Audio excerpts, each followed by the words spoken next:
My name is Natalie Hattenbach. I'm an ordinary wife, mother, daughter, sister, and friend. I belong to St. Mary Parish in Littleton.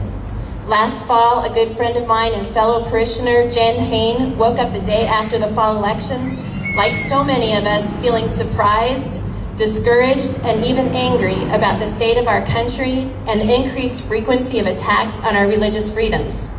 So she took a bold step and heeded the Holy Spirit's call to action. She sent an email out to a large list of friends and organized a meeting at her house. She proposed starting a faithful citizenship group at our parish to encourage others to educate themselves and to promote greater involvement in our political process. We now have over 50 people on our contact list, men and women of all ages who want to become more involved in making a difference in our state and in our country. We have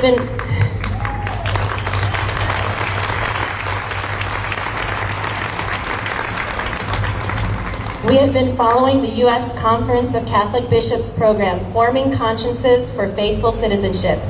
We have written emails and made phone calls to our state representatives, written letters to the editor of the Denver Post, and educated ourselves on issues such as fetal homicide, comprehensive sex education, and civil unions.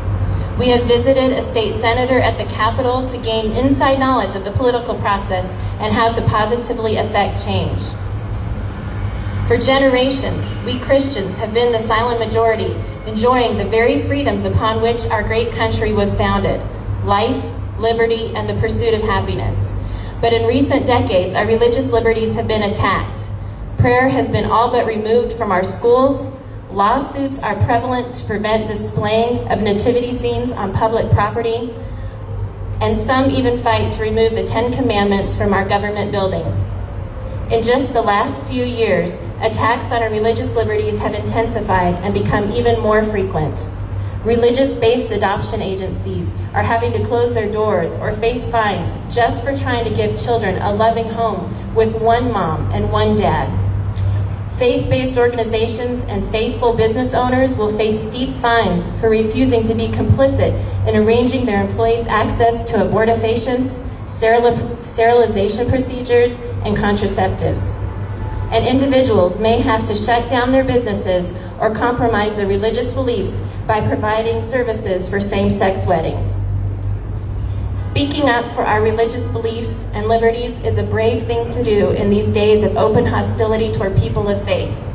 We have all probably experienced on one level or another this hostility. The strangers who glare or honk their horns in response to the Christian fish symbol or religious bumper sticker on the back of our car. The family member who calls us an intolerant bigot for believing in the sacredness of traditional marriage. The friend who shuns us for our beliefs in the sanctity of human life and the dignity of all women. Or the elected representative who says that we should get thee to a nunnery and keep our faith within the confines of the walls of our church. But as Christians, we are not called to keep silent about our faith. This is not a time for the faint of heart. This is a time for boldness and courage. This is a time for compassion and truth. As it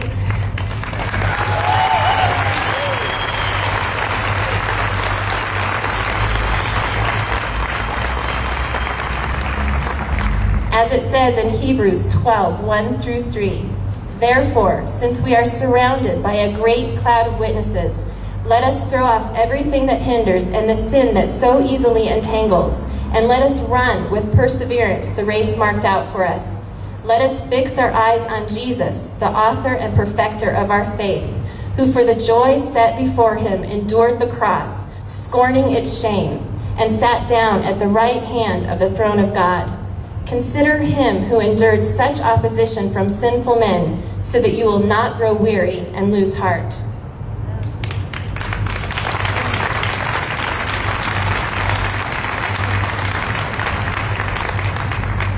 As I introduced myself, I am an ordinary wife, mother, and citizen, but we serve an extraordinary God, and together with God's strength and guidance, we ordinary citizens can do extraordinary things. Thank you.